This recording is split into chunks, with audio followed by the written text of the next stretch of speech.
Come closer. The shadows have missed you, and tonight they have a new story to tell. Welcome to Scary Stories After Dark.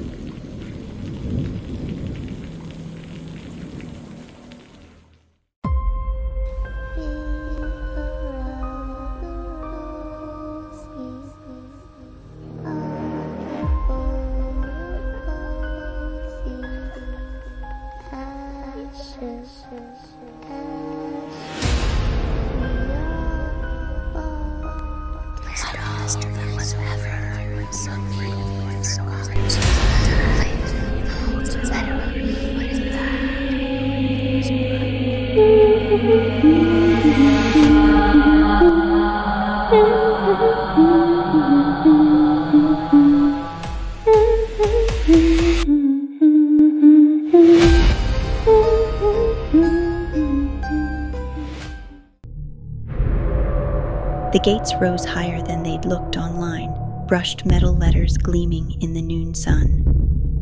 Welcome home to the community. Eddie slowed the SUV so the security scanner could blink green. Guess they really mean gated, he muttered. The twins cheered in the back seat anyway, pressed faces against spotless windows. Piper filmed the entrance on her phone. Jack rolled his eyes but smiled. Dream life, right? Maya said softly. She wanted to sound certain. The lawns looked painted, the sidewalks scrubbed, the sky unnaturally bright, like someone had adjusted the color saturation of the world. Inside the walls, every house looked like theirs. Pale blue, white shutters, perfect symmetry. Robots trimmed hedges in silence. Every mailbox bore the same friendly font. Smile, you're home. Eddie parked in front of 124 Amber Loop. The air smelled faintly metallic, like rain on wire. Piper was first out, already vlogging a mock tour. And here's where we're totally not gonna get murdered, right, Dad? Eddie grinned. Not today, kiddo. Maya elbowed him lightly. That's reassuring. The front door swung open with a whisper. Inside, cool air, faint humming from somewhere deep in the house, like the walls were breathing. Boxes lined the entryway. Jack stopped mid-step. Did you leave the lights on? Eddie frowned. No, power company said. A noise drifted from the living room. A soft shuffle. Piper froze. Please tell me that was the AC. Maya's voice dropped. Stay behind me. She lifted the heavy flashlight from a box, the beam trembling as they crept forward together, their closeness automatic, practiced from years of storms and power outages and shared jokes about haunted houses. The sound grew clearer, the faint scrape of bare feet. Eddie rounded the corner first. Hello? A girl stood in the center of the room, 18 maybe, long black hair hanging over a pale face. She wore a simple gray dress and no shoes, her expression vacant, almost apologetic. Her voice cracked. I'm sorry, I didn't mean to. Piper whispered. Are you lost? The girl's eyes flicked toward her, dark. But something flickered deep inside them, a shimmer like oil under light. Then she stepped backward. The hum in the walls grew louder, vibrating the floorboards.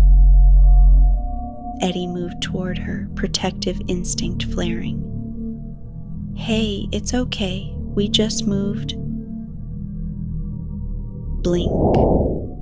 The space where she stood was empty. Gone. The hum stopped. Maya's pulse hammered in her ears. Did you? I saw her, Piper breathed. She was right there. Jack turned in a slow circle. Maybe she went out the back. The back door was still sealed with yellow builder tape. Eddie forced a laugh that didn't sound like him. Probably some welcoming committee prank. No one answered. The silence felt too dense, pressing against their skin. Then, faintly, a low vibration returned, not from the vents this time. From inside the walls. Maya's eyes followed the sound upward toward the ceiling. The air conditioner vent shuddered once, then stilled. Eddie. He tried to smile.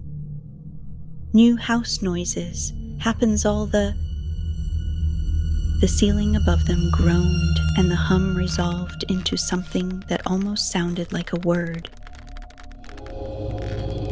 Welcome.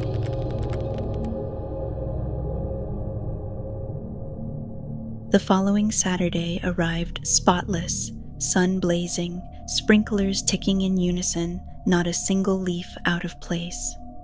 The community's Welcome Bake Sale banner rippled above the park gazebo. Maya had baked 2 pans of brownies, imperfect, cracked, messy at the edges, exactly like she liked them. She hoped that imperfection might make her seem approachable in this immaculate place. The other women had arrived early. Their tables looked like magazine spreads, pies gleaming, cupcakes perfectly piped, every plate labeled in identical handwriting. A woman in a lemon yellow dress waved from across the lawn. "You must be Mrs. Allen. We've been dying to meet you." Maya smiled, clutching her brownie pan. "Just Maya's fine." "Oh, nonsense." The woman's red lips didn't move quite right when she spoke. "We're formal here. It's friendlier that way." The others murmured polite agreement, heads tilting in unison. Their laughter came half a second too late. Maya tried to keep her voice light. "Wow, everything looks beautiful. Mine's a little..." The woman in yellow, Mrs. Reese, she'd said, lifted Maya's brownies, studying them like a scientist. "Homey," she decided. "That's quaint." A child nearby dropped a cookie. No one reacted. Then the music started. Scratchy big band from a portable speaker, 1950s cheer. All the women turned toward it at the same time, shoulders straightening, smiles sharpening. Maya took a small paper plate of someone's cupcakes to be polite, perfect pastel frosting, identical spirals. Mrs. Reese sidled up again, eyes shining. "Isn't it heavenly here? So safe, so predictable." Maya forced a chuckle. "That's one word for it." Mrs. Reese's smile widened, too many teeth. "Predictability is peace. You'll see." A bee landed on the cupcake between them, buzzing weakly. Mrs. Reese didn't flinch. She simply plucked the bee between her fingers, dropped it into her mouth, and chewed. Maya's throat tightened. "Oh my!" "Protein," Mrs. Reese said softly, dabbing the corner of her lips with a napkin. "Nature provides." From the picnic table where they sat, Piper and Jack were watching, whispering behind plastic cups of lemonade. Jack muttered, "Okay, that's not normal. That's like Texas Chainsaw PTA level weird. "Shut up," Piper hissed, suppressing a laugh. Their mother caught their eyes and mouthed, "Go easy." The lemonade tasted faintly metallic, like everything else here. By the time the bake sale wound down, every dessert looked untouched. Except Maya's. Her pan sat scraped clean. No one admitted to eating any. Mrs. Reese packed up last. She hummed as she wiped her tablecloth, still chewing something long after she should have swallowed. As Maya turned to leave, a voice behind her said, "You'll fit in soon." She spun around. No one was there, just empty tables, fluttering napkins, and the faint hum again, seeping through the ground. At home that night, she washed the brownie pan 3 times, but the metal still smelled like sugar and iron. From upstairs, Piper called, "Mom?" "What, honey?" "There's someone outside the window." Maya froze, water still running. "Are you sure?" Piper's voice dropped to a whisper. "Yeah, she looks like Mrs. Reese, but her mouth keeps opening and closing." Maya turned off the faucet, heartbeat drumming in her ears. "Stay away from the glass." She climbed the stairs 2 at a time, flashlight trembling in her hand. Outside Piper's window, the street lay still. No one there. But on the opposite lawn, every porch light flicked on at once. Every single one. And from somewhere deep in the cul-de-sac came that same voice, sweet, polite, mechanical. "Welcome home, Maya."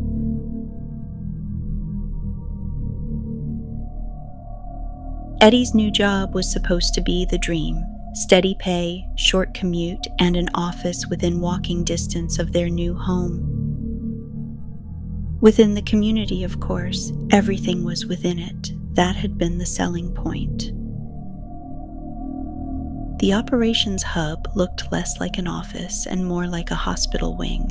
Fluorescent lights, humming vents, identical desks in perfect rows.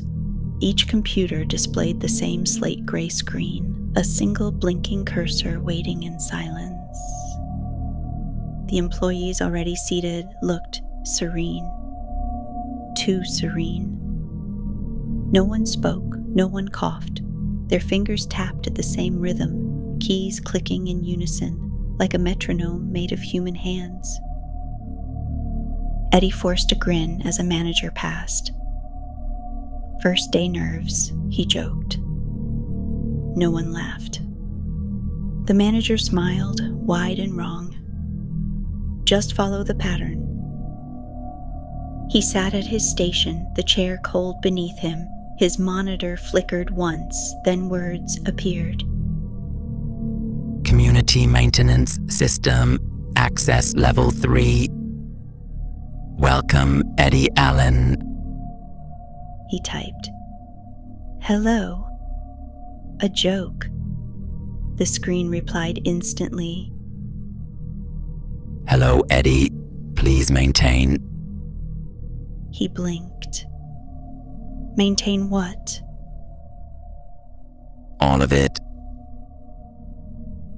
He exhaled a laugh that caught halfway. A prank? Some internal script? He began typing basic code, lines of command to test the limits, but the code wasn't right. Symbols that shouldn't exist blinked across the screen, twisting, alive. When he stopped typing, the lines rearranged themselves. It almost looked like a face. The humming overhead deepened, vibrating through his bones. Around him, no one reacted. The other employees just kept typing, fingers moving at that same synchronized rhythm. He leaned closer to his screen, whispering, "What are you?" The symbols pulsed once, forming a single word. Maintenance. Then his name. Eddie. He jerked back. The name dissolved, replaced by scrolling coordinates, longitudes and latitudes he didn't recognize. Beneath them, a phrase blinked in rhythmic intervals. They stay perfect. Eddie looked over at the nearest coworker. A man with thinning hair, pale skin. His eyes were open but unfocused, fixed on his screen.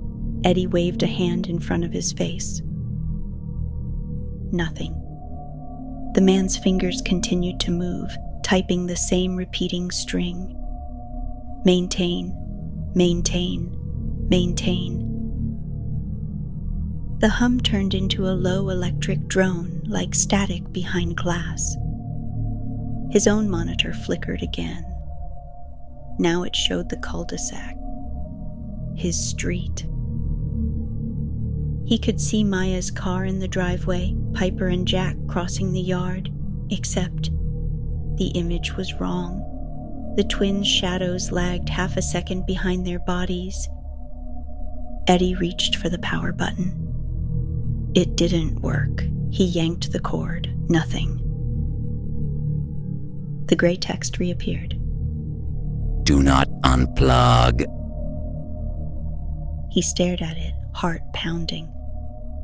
Okay, enough of this. He shut the monitor off at the wall. The room went completely silent. No typing, no humming. Every employee had stopped mid-keystroke, heads still, eyes fixed forward. Then, slowly, they turned toward him. Every one of them. The overhead lights dimmed, his screen powered back on by itself. A single sentence glowed in the dark. Don't let them see the code. He grabbed his bag and bolted. Outside, the sunlight looked too bright, the air too thick. His phone buzzed. One new message, no number. Welcome, Eddie. Maintenance begins at home.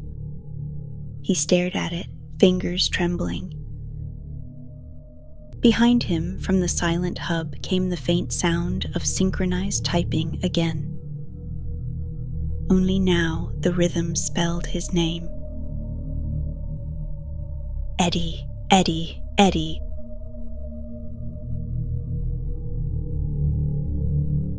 The house had grown too quiet. No birds outside, no hum of distant traffic, just the refrigerator clicking in even beats, as if it too had learned the rhythm of the place. Maya had started noticing small things first. The mail never arrived yet, the box stayed full, the sprinklers turned on at the same second every morning, and every neighbor's curtains shifted at once, right after sunset. That afternoon, while unpacking old dishes, one of the floorboards near the attic ladder creaked louder than the rest. It shouldn't have moved. It was screwed down tight. She crouched, fingertips tracing the seam, and felt a draft rising from underneath. "Eddie," she called. He didn't answer. He'd been working late again, leaving early and coming home pale, distracted. She pried the board up with the handle of a hammer. Dust billowed like breath.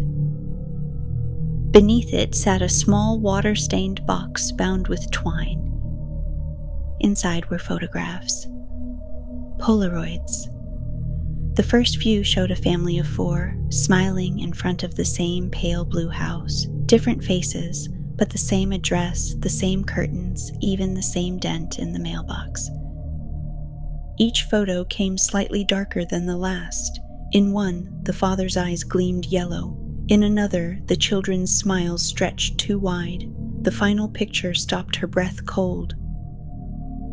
Every face blurred, as if caught mid-movement, like they were changing shape. On the back, written in careful block letters,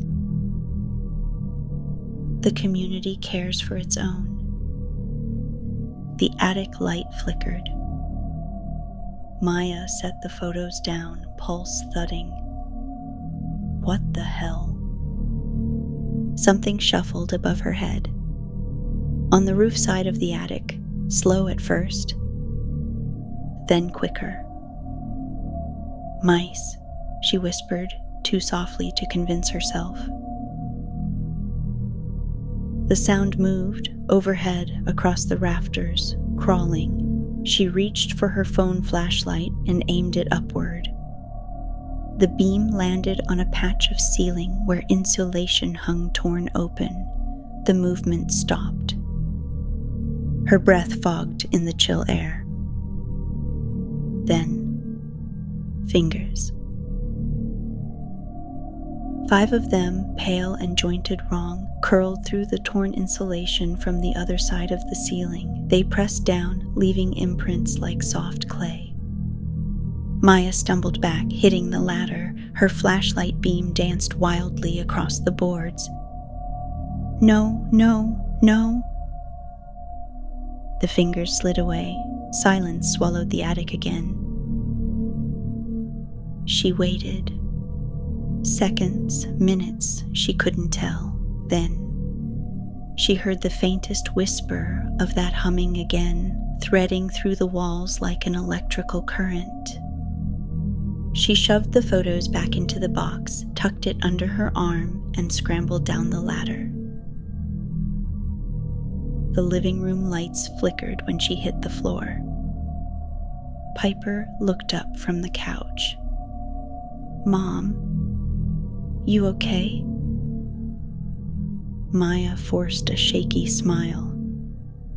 "Yeah, just old house noises." Jack smirked. "Our house hums like a robot, but sure." She sank into the couch beside them, clutching the photo box. "Promise me something, you two. If anything ever feels wrong, you tell me, no matter what." Piper frowned. "Like wrong how?" "Just..." She swallowed hard. "You'll know." Outside, the porch light blinked once. Maya turned toward the window and froze. Across the street, Mrs. Reese stood perfectly still on her lawn, hands clasped, head tilted up toward the attic window, smiling.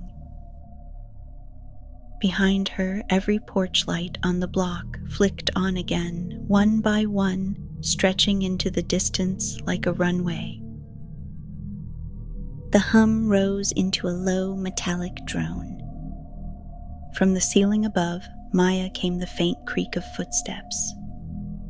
Inside the attic. But the ladder was still down.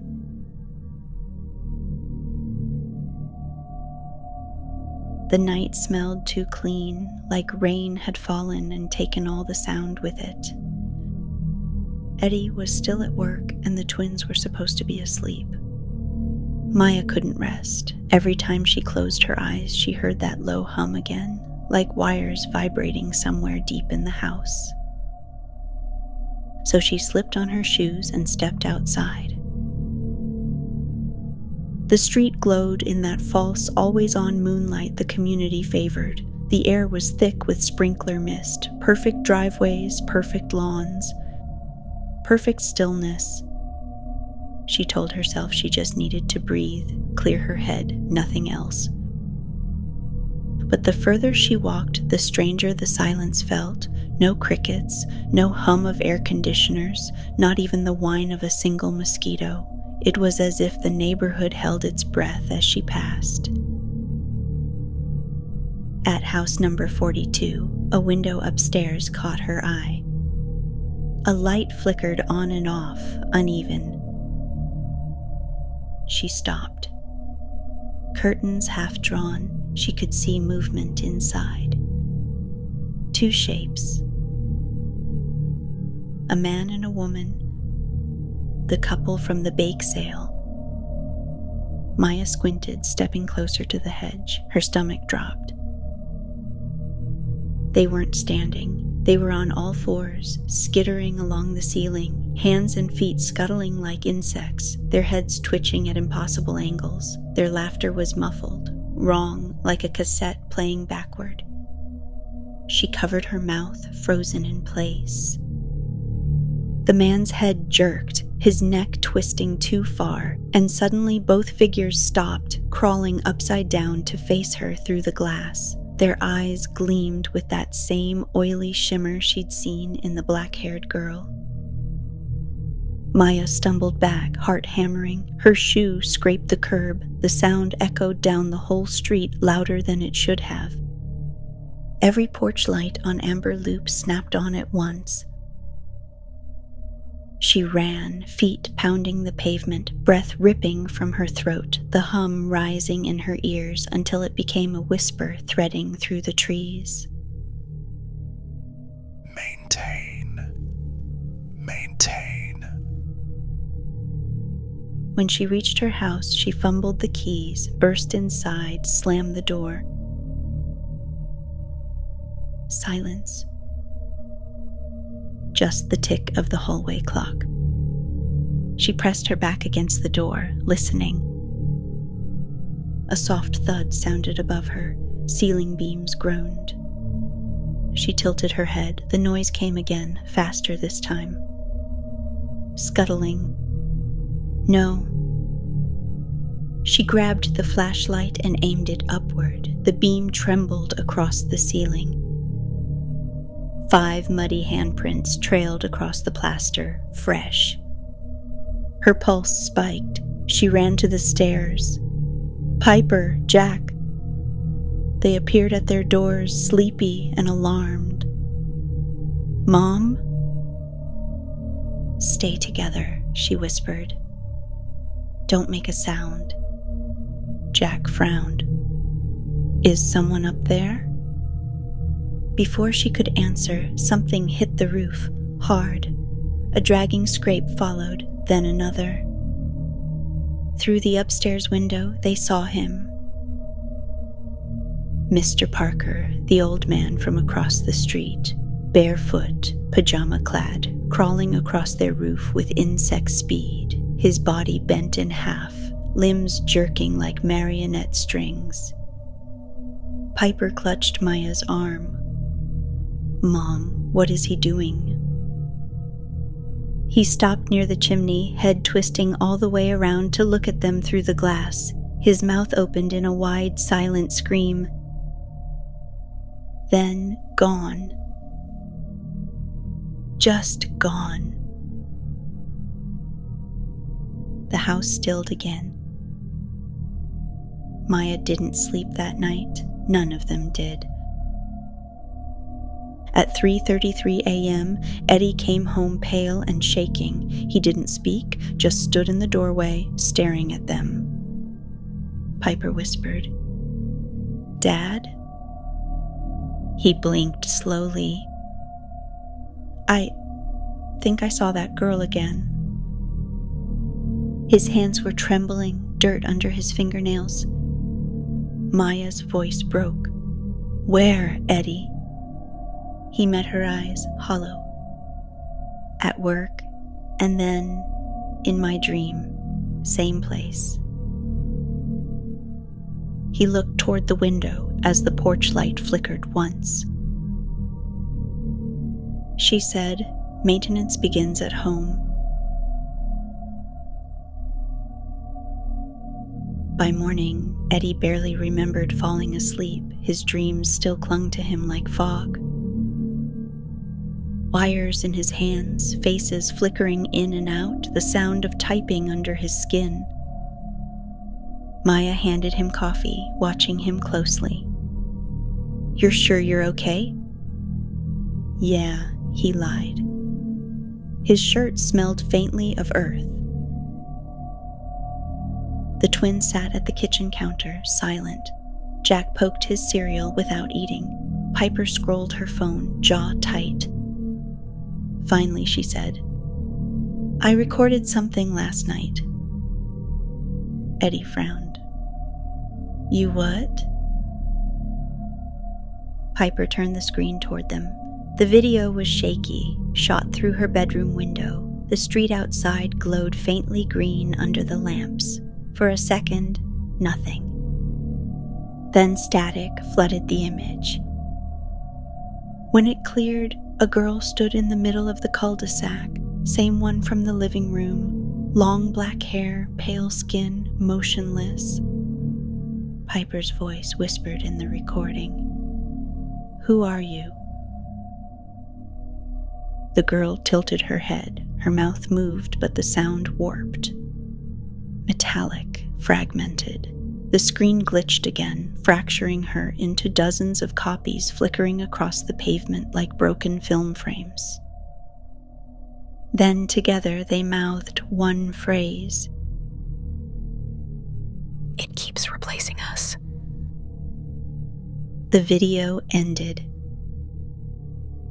The kitchen stayed silent except for the low hum of the refrigerator. Maya whispered, "That's her." Jack swallowed. "I told you the people here aren't right." Eddie rubbed his temples. "Could be some signal interference, reflection." "Dad." Piper's voice was steady, too steady. "You saw her too." He didn't answer. That night, he dreamed again of the code, lines rearranging themselves into faces, his name whispered through static. At 2:47 a.m., the computer in his home office flickered on by itself, the same gray screen. Welcome back, Eddie. He tried to move, but his body felt heavy, puppet-like. His eyes stayed locked on the screen as it filled with coordinates. He whispered, "Stop." The cursor blinked once, then typed on its own. Don't let them find out. When he finally tore himself away, sweat plastering his shirt, he found himself standing outside the house barefoot, dirt cold beneath his feet. He didn't remember walking there.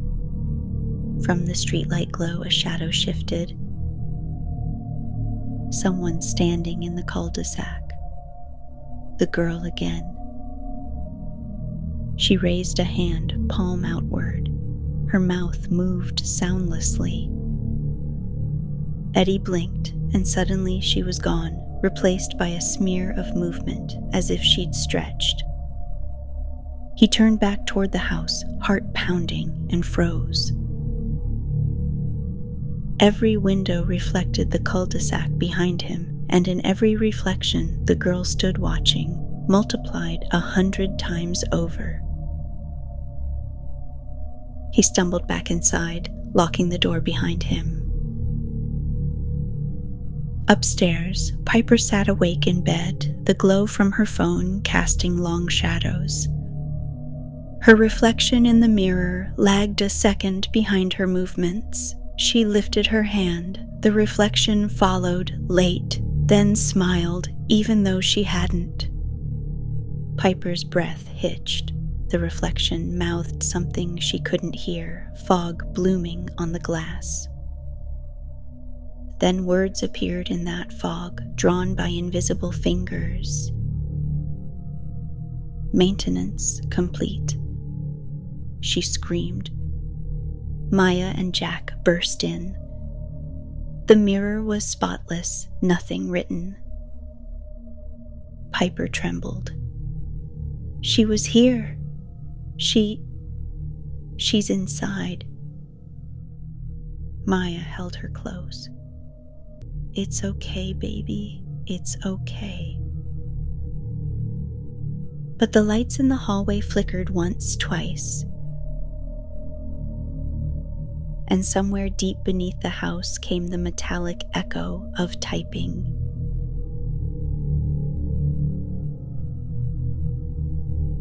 Eddie hadn't slept in 2 nights. The humming no longer came and went. It lived inside the walls now, pulsing in rhythm with his heartbeat. Every time he closed his eyes, he saw the coordinates from the code flashing behind them. He knew where they led. That morning, he told Maya he had to check something at the office. She didn't believe him, but didn't stop him either. They'd all learned that denying strange things only made them stranger. He drove through the perfect streets, every house watching. Every sprinkler turned on exactly as he passed, like a mechanical salute. The operations hub loomed at the end of the lane, its windows black, the interior lights flickering weakly. The front door was already unlocked. Inside, silence. Desks empty, monitors dead. The place smelled of burnt metal. He walked to his workstation, heart hammering. The screen glowed faintly before he even touched it. Welcome, Eddie. Maintenance in progress. He typed. Where does it lead? The text blinked, then Below. he followed the hall to the freight elevator he'd never noticed before. Its doors creaked open, no button panel, just a single key slot. His badge slid in perfectly. The elevator sank. Down. Down. The air grew colder, thicker, tasting faintly of iron and dust. When the doors opened, he stepped into a tunnel lit by old humming fluorescents, concrete walls, a smell of damp and rot. At the far end, a heavy steel door marked with fading paint. Chamber access, authorized maintenance only. He pushed it open. Rows of metal tables stretched into the dark, each holding a still body. Hundreds of them. Every face he knew. Mrs. Reese, the mailman, the Hendersons, even Mr. Parker, twisted like a broken doll. Their skin was paper white, eyes glassy, lips moving faintly as if whispering in their sleep. And behind them, a second row. Identical bodies, but fresh. Copies waiting to wake. Eddie's stomach lurched. His flashlight caught something glinting on the far wall, etched into the steel. Lines of code glowing faintly in blue. His code. The pattern pulsed as he approached, rearranging like living circuitry. Between the symbols, letters formed. Maintenance equals replacement. Something moved. At the back of the room, a figure stepped from the shadows. The black-haired girl. Her eyes flickered, voice raw. They fix what breaks. They keep it perfect. Eddie backed away, trembling. What are they? She looked at him, almost pleading. You should have left it broken. Her body began to glitch, trembling in and out of focus, hair shifting like black static. It replaces you when you stop fitting. He whispered. My family. They'll come soon. Then she vanished, replaced by a distortion in the air. The overhead lights popped, plunging the chamber into near darkness. Every body on the tables began to twitch, Hands curling, jaws flexing, a sound rose, low and wet, like 100 people trying to inhale at once. Eddie ran. The elevator doors were closing as he dove inside. He slammed the key slot again and again until it rose, humming violently. When he reached the surface, dawn was breaking, but the sunlight was wrong, too sharp, too clean, the same color as the flicker in their neighbor's eyes. He sped home, tires screeching. Maya, Piper, and Jack waited at the door, faces pale, eyes wide. Maya's voice broke. "Eddie, where were you?" He looked back over his shoulder. Every house in the street stood silent, but in each window a silhouette watched them. He swallowed. "We have to go."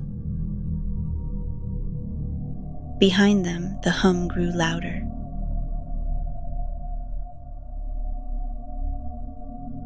The SUV tore down Amber Loop, tires squealing across flawless pavement. The morning sun was too bright, bleaching the world into something false.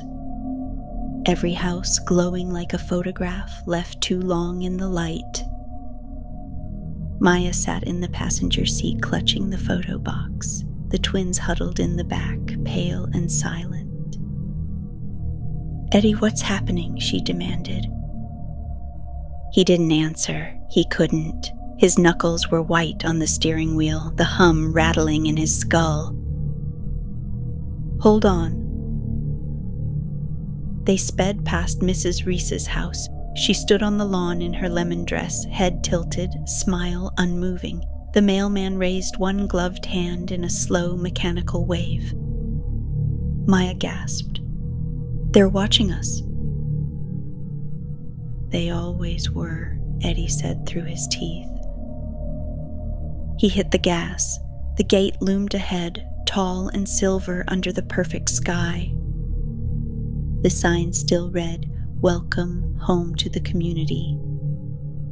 Jack whispered, "What if it doesn't open?" "It will," Eddie said. "It has to." They slammed into it, metal shrieked. The gates burst outward in a spray of sparks and sunlight. They were out. The hum stopped. For a moment, it felt like silence itself had returned. Honest, imperfect silence, the kind you forget to appreciate. Maya's hand found his. "We made it." But Piper was staring out the rear window. "Wait." At the edge of the broken gate stood the girl. She looked smaller now, fragile, her black hair whipped across her face in the wind. "She's just standing there," Piper whispered, "like she's waiting." Eddie slowed the car.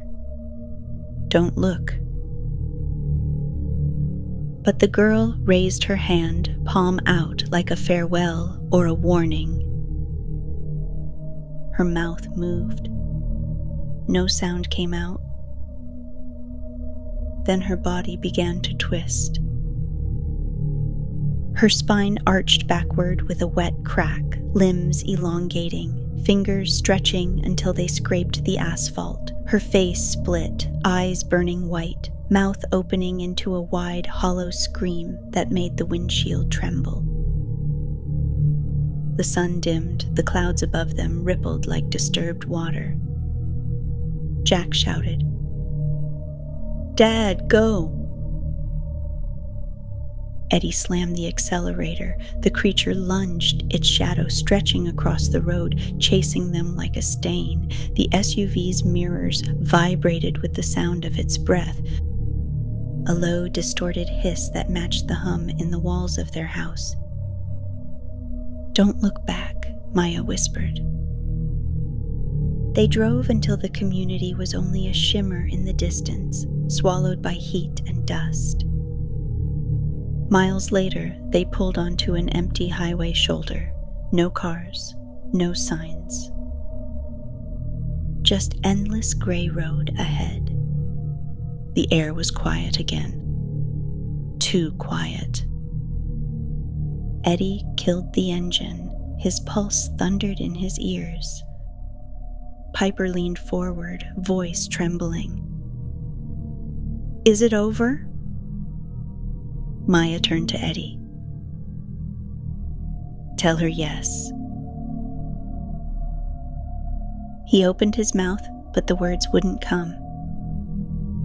Jack looked out the window. "Dad?" Eddie followed his gaze. Across the road, in the field beyond the guardrail, a small cluster of houses stood, identical to theirs. Blue paint, white shutters, perfect lawns. A new sign gleamed at the entrance. "Welcome home to the community, too." The hum returned, faint but unmistakable, threading through the air like static carried on the wind. Maya whispered, "Eddie." He stared at the horizon, throat tight. "Don't look back." The twins huddled together, wide-eyed.